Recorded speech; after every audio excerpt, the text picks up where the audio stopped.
The matchbook with my name and the wrong room. The matchbook was slid under my door so neatly it looked official.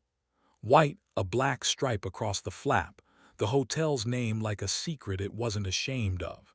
Inside, one match missing, and along the paper stem of the second someone had written with a fine pen, "For Luca, 1406."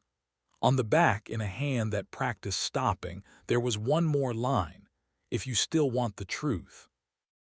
I don't smoke. I repair old cameras in a shop that smells like metal taking a breath. I live with Jonah, who stages exhibits that teach walls to be kind. We have weathered 5 years of small promises and the kind of patience you can pour into glasses. A week earlier, I found a hotel receipt in the pocket of his jacket, tiny print of a bar tab he said was from a donor dinner, a room number accidentally scrawled where the tip goes. I wanted to accept his story.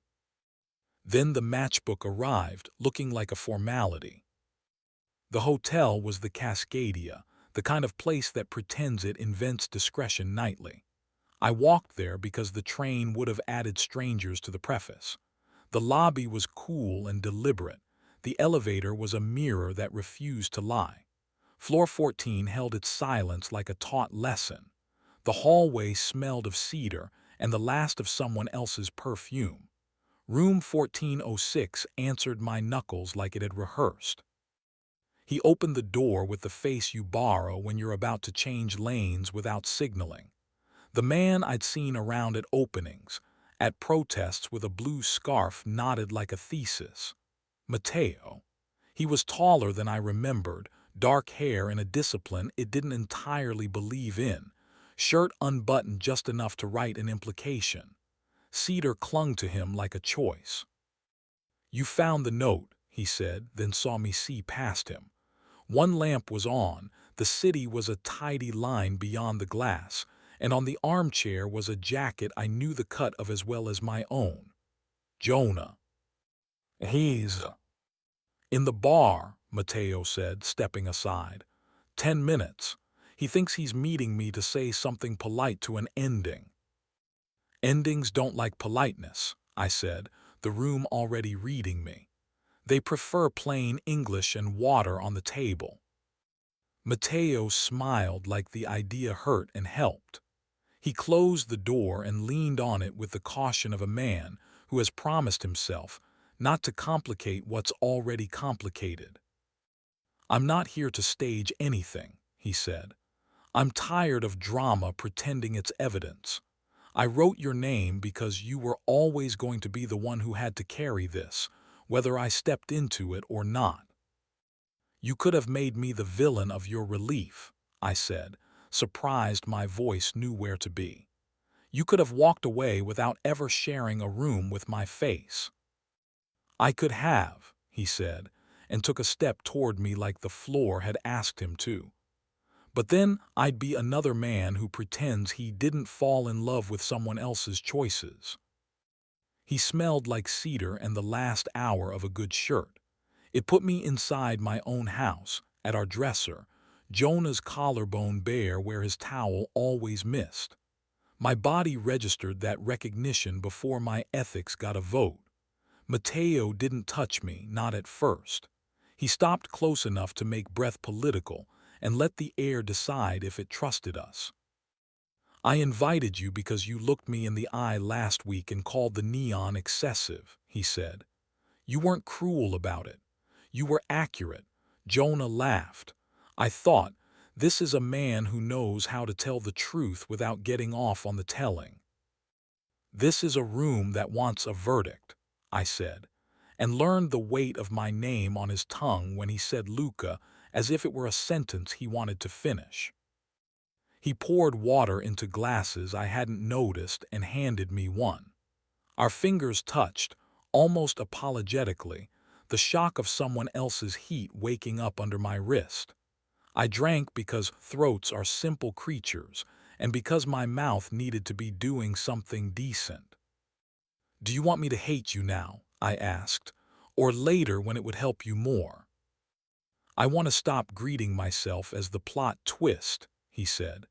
I want Jonah to hear himself without me translating. I want you to have the thing you are owed, a room that doesn't lie about how we got here." He came another inch closer, then paused, a hand hovering above my shoulder. The patience of that gesture was almost obscene. When his fingers arrived, they arrived gently, a warm weight checking that we were, in fact, in the same time. The lamp gathered the edge of his throat into a slope I didn't want to look at and kept looking at anyway. Heat rose like a decision my skin was happy to make without me. "If we were worse men," he said quietly, "we'd be kissing already and swearing it was justice." "If we were worse men," I said, "I would be sitting on the arm of that chair where his jacket is, and you'd be learning my mouth because you already know who wears that coat." My body did what bodies do in rooms like that one. It threw a vote for chaos, for press, for forgetting. If I'd leaned a fraction, we would have had a story that told itself. His palm slid from my shoulder to the back of my neck in a slow arc, the kind of touch that has no hurry because it doesn't need to prove it exists. My heart made a sound I recognized from nights when the kettle decides to be dramatic. He didn't pull me in. He let the choice sit with me, which is a kind of erotic nobody writes well because it happens so quietly that you miss the light changing. Footsteps in the hallway, keys. The latch turned. Jonah came in wearing the look of a man who has believed two narratives for 8 months and thought he had more time to be decent about both. He saw the glasses, the distance, the hand leaving my neck like it had never arrived. He saw the jacket on the chair and knew he had put it there, which is a second kind of betrayal. He did not look at the bed. Men who hang paintings know where not to look first. "Okay," he said, because sometimes a syllable is the only thing that doesn't lie. I set my glass down because my hands needed to do something that wasn't him. Mateo stepped back from the door and looked at both of us like he had wanted to be anywhere else, and knew this was the only honest place to stand. "I invited him," Mateo said, voice careful. "I didn't want to steal his chance to decide in a room that didn't lie." Jonah took off his coat with a care that would have been infuriating somewhere else. He hooked it on the back of the chair and faced us, his mouth holding the position of a person who wants to tell a good story and knows better. He didn't mess with his hair. He didn't put his hands in his pockets. He is the kind of man who has spent a decade teaching objects how to behave. Bodies are harder. "I have nothing to earn here," he said to the carpet and the ceiling and my stupid wrists. "But I can tell the truth and hope the room is big enough not to turn it into a show." He looked at me, and it did that thing to my chest I wish it didn't. "I cheated," he said. "I told myself I was borrowing a little weather and returning it before you noticed the umbrella wasn't where you left it. I told myself you were not being failed by me because I was still bringing the kettle home and laughing at your jokes and wanting your hands in the morning. I told myself the word I've loved you with could stand a little theater. It turns out it could not." "And me?" I asked, which is always an impolite question and always the right one. "You," he said, and the skin around his eyes broke into an expression I have loved since he learned it. "You I loved like a house we'd built and like a room that had windows in case the season changed. You I treated as if returning to you were my absolution. That was vanity. This," he gestured to Mateo and me, and the place where air had been practicing how to be touched, "is also the truth." I walked to the window because the city doesn't grade the look on your face. The glass was cooler than my skin. I pressed my palm to it and let my pulse try to learn gentleness. Behind me, I heard two men breathing on purpose. Fabric whispered. The carpet worked at not caring. "I want," Jonah said, "to stop making exits dramatic so I don't have to make the work hard." "That," I said, turning, "is a good sentence. You don't get points for it." "I don't want points," he said, and his laugh cut itself in half and survived. I want you to tell me what to do. Drink water, I said, and felt ridiculous and then didn't, because he did it. The way his throat moved was porn and apology in 1 second. Mateo, at the door, closed his eyes like his body had understood something his ethics had said first. Mateo and I are not a future that deserves a party, Jonah said. But we are a thing that happened, and I can't unhappen it by promising harder. I don't want to stop sleeping next to you. I also don't want to pretend the cedar isn't in the room when it's in the room.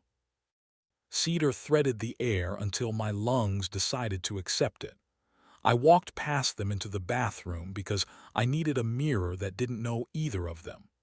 My face had the honesty of a sign unlit. When I came out, I carried a towel, because if I was going to choose not to kiss anyone, I could at least play the role of the man who remembers breath. I am not going to kiss you, I said to Mateo, who didn't flinch and didn't change the angle of his mouth. I am not going to kiss you because desire is not a vote that lands on a policy, and because I want to tell the truth without making it into a souvenir. I can live with that, he said, voice low and not cleanly relieved. I'm going to leave without finishing a scene. He lifted his bag, took his cedar, and did not touch the jacket. At the door he paused. He looked like a man remembering how to sit in a room by himself. Thank you, he said to no one and both of us, and he was gone. The carpet exhaled. Jonah and I sat on the edge of the bed because chairs were performing and I was done with theater. He didn't reach for me. The heat from where Mateo's hand had been on my neck wandered away like a decent guest, and the room remembered that bodies were simple. Tell me what you need, he said. The courage it takes to say that is not as showy as it deserves. I need you to sleep on the not guest couch, I said. I need you to stop editing what honesty costs because you like writing. I need you to call Mateo tomorrow and end it without compliments. I need you to tell me twice next week what this was, once with the clever words you teach, and once with the small ones that won't win you any friends. And then, he asked. And then I'll decide what my hands can hold, I said, and you will accept the decision without arranging it. He nodded. He is very good at nodding. I let him be good at it. We walked home without touching because air is a thing and I was practicing. We waited for the white figure at crosswalks because old knees and complicated nights both deserve seconds. When we reached our building, he took out the key, and we did not flinch at the sound the lock made. It has always sounded like that. The door does not care which story we tell about it. He slept on the not-guest couch. In the morning, he made tea and left the kitchen. I stood in the doorway and watched the steam go somewhere it had to. I hoped that would be enough for the day. A week passed and we talked twice the way I asked. He chose the smaller words better than I thought he would. We returned the jacket. The shop kept smelling like old leather trying to live again. I cut the soles from a pair of boots and made them new under the skin so no one would see it but the man who walked in them. That felt like a moral I trusted.